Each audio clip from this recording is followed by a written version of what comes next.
And also at the time I was like, how old? Okay, he was a creepy pedophile. So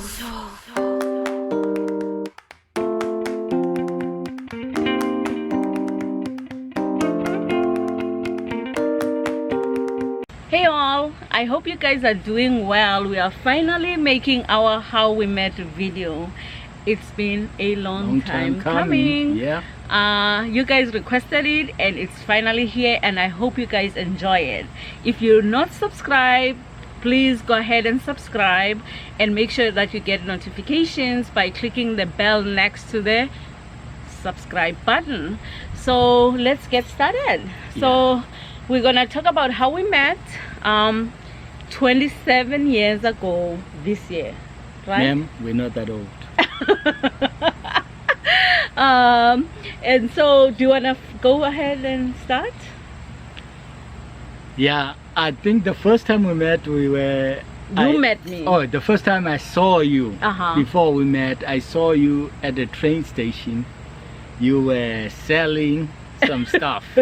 So let me just give you a background. So I grew up in South Africa, as you already know. So a lot of people in South Africa, to supplement their income, they sell anything at the station. They can sell fruits, they can sell anything. So my mom always had a small business to help out with the family. So every day after school I would have to go to the station to sell something. I think at the time we were selling like pocketbooks and money bags and piggy banks. Piggy banks. Yeah, and stuff so like that, so that's what he's referring to. Yeah, And this was a train station. So I saw you at the station, but when I tried to reach out to you, because there were so many people, you disappeared. Or I couldn't get to you because there were too many people in front of me. Yeah, so I mean, our stations are absolutely busy in South Africa. This was the Non-Kubela station, which is inside B in Khayelitsha. And so so but and then I didn't see you for a while, and then I went to where you lived, in the area where you lived. Okay, so first of all, I was I didn't see him the first time he says he saw me. I absolutely didn't see him because there's so many people and I was busy trying to sell, you know, like the stuff that my mom was having us sell. And so I didn't see him at the station. So this was in 1990, by the way.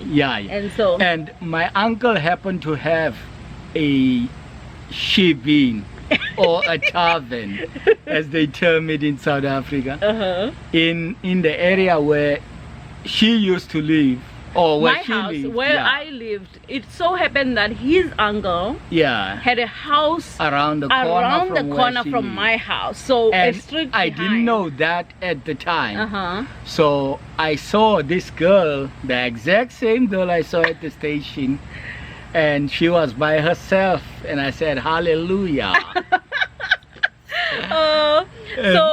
Okay. And then I asked if I could talk to her. That's not true. I did. No, that's not true. What did I do? First, actually, you did say that, but before he said that, actually, so in our culture, we were not allowed to date at the time. Whenever we dated, we were technically not allowed to date, but you could date behind your parents' back. And your parents kind of knew, but they acted like they either didn't know, or if they found out, they would try and stop it, right? So one of my friends was going to her boyfriend's house. She was a little older than me, actually. She was our neighbor, and so she was going to her boyfriend's house. And we had this thing where a girl goes to her boyfriend's house for a sleepover, but at the time we didn't call it a sleepover, we called it ukutaga. That means, you know, like a flea, you know, the flea that bites you, they jump to the next place, right? So we use that term to mean I'm going over to my boyfriend's house as a way to fool our parents. I'm going for a sleepover, but because we were not allowed to have that first and to have boyfriends, so someone would sneak out in the middle, like late at night, or they would sneak out some way and just leave without their parents knowing. So I was helping my friend. I know that was bad, but I was helping my friend go for a sleepover to her boyfriend's house. So I had this bag, and in fact my mom had asked me to go and collect a person who had bought something on credit. She wanted me to walk to this neighborhood called Town 2, and my mom when I was going there, I actually had to go and pick up my friend's bag and hand it to her. She was behind the house in the same street where you live, and that's when you saw me. I saw you for the first time. Yeah. So okay, go ahead. So I asked if I could talk to you, and then you said, oh, by the way, you're going to Town 2. And actually my uncle had another place there in Town 2 as well. So I said, okay, I'll walk with you to Town 2. And then I started talking to you, getting to know her, and then that was the beginning of everything. Yeah. And on our way to Town 2, actually, no, from Town 2, we walk all the way to Town 2. No, we were still on our way. We were still going there. I thought it was coming back. No, we were still going to Town 2. So he asked me, so in our culture, again, a boy would ask you were still a boy at the time, yeah. A boy would ask you, can I walk with you? Or can I talk to you, right? And you knew exactly what that meant. It meant that he wants to ask you out. He's so interested. I looked up and I saw this guy, and I was like, okay, maybe yeah. And also at the time I was like, how old? Okay, he was a creepy pedophile. He was a creepy pedophile. But the thing is that he looked like so young. He was young. He looked young. So I was 15 years old. 15? 15 years old. And he was 19 years old. And I was not a very small girl. At the time, I'll put up some pictures for you to see.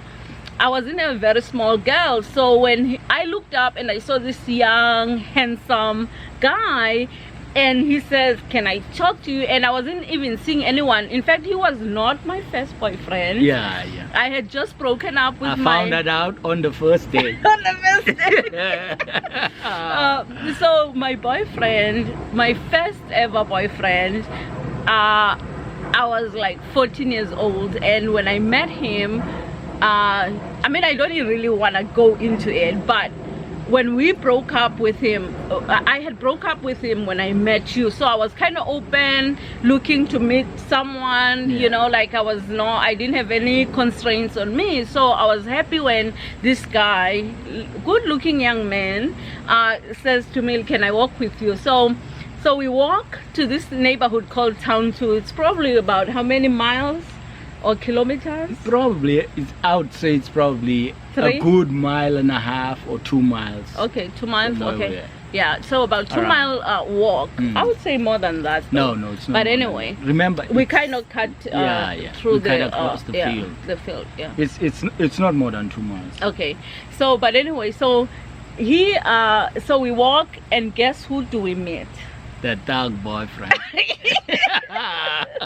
Dog ex-boyfriend. The dog, he was not a dog to me. He was just like, I was just, again, but anyway, so we meet him, and he immediately says, hey, and I'm like,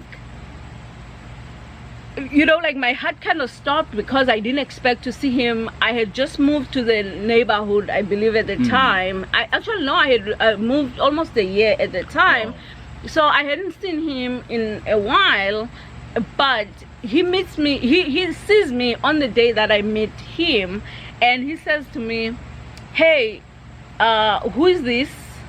And we've already been walking for at least a few miles, and I already like the guy, and I broke up with you. Why are you asking me this? And he says, who's this? I'm like, this is my cousin. He's like, what cousin? I'm like, my cousin from Gugulet. He says, you didn't have any cousins when I was dating you. I said, didn't I tell you about my cousin from Gugulet? This is my cousin. I was kind of scared a little bit of him. And this guy, he was just like, he looked and acted perfectly, I think. And so I was... He was perfect. Yeah, right. But anyway, so so I'm like, no, this is my cousin brother. And then he says, okay, and he says something about, I thought this was a boyfriend, a new boyfriend or something like that. I'm like, no, he's not my boyfriend. Yeah. He's just my cousin. He was gonna be a boyfriend. He was gonna be my boyfriend.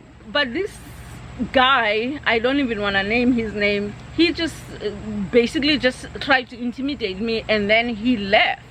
So we continued with our walk, and we went to the house, and then we came back. We walked back.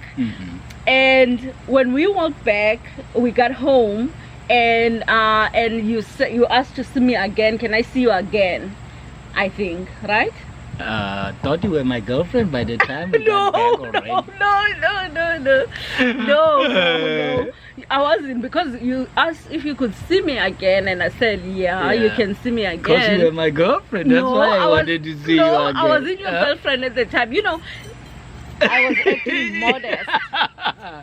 I was acting modest in the sense that, like in our culture again, we're not allowed to date. And as a girl, you're supposed to be not forward, right? Yeah. You're supposed to act modest. Give the guy and I'm thinking, I already like the guy. You don't want to say yes immediately. You gotta play hard to get. Yes, but also you don't want him to leave and never come back. So you have to kind of walk the fine line. But anyway, so he says to me, can I see you again? I'm like, okay. So the following day we meet up again, and we take again another walk, and he asked, do you want to be my... I think he at the time, I didn't ask you the first thing. You did ask, but I think you kind of wanted a confirmation or something on the second day. On our second day, you kind of wanted a confirmation that says that's not like me.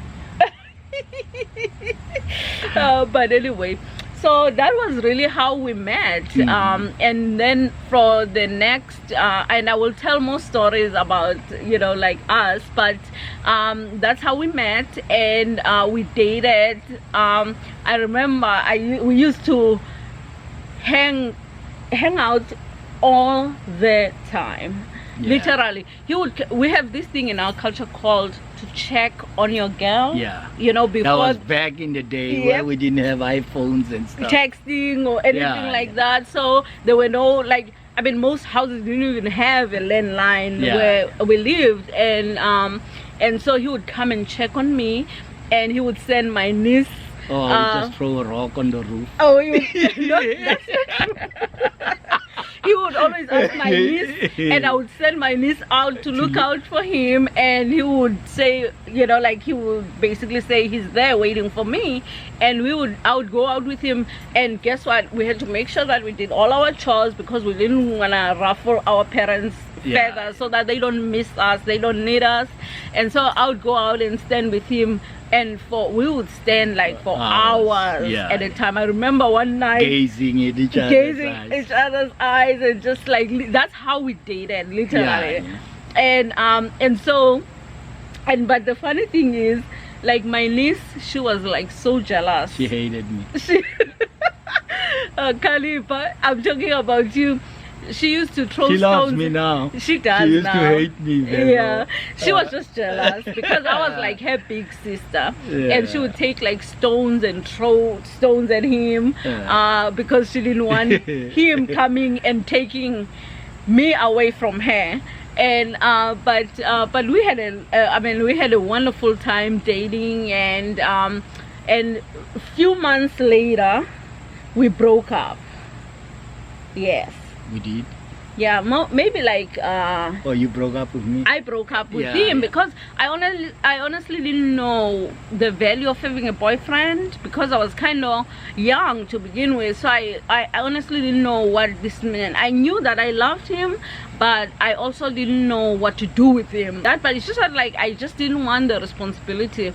So I broke up with him, and then we got back together like maybe again a few months later, and then we dated, and then I guess we can end the story there. Yeah. So but basically that's how how we met story. Yeah. And I hope you guys enjoy it. Please comment below, like and share if you do. And we met 27 years ago. We broke up for a little bit and we got back together, and we've been back together ever since. Yeah. So and that's our story, guys. Thank you all. I hope you enjoyed the story. I had an awesome time making it. Thanks. Yeah, and I love this guy. I love you too. Okay, we'll talk to you guys later. Bye.